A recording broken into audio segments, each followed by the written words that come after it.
So look, talk me through the process that you go through, Rob.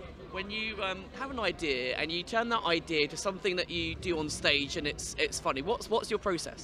Basically, I live my life, and anything funny that happens, I write down on my phone. And then my process, a lot of people write it up before they go on stage, but I'll go on stage with bullet points. I know that's loud, isn't it?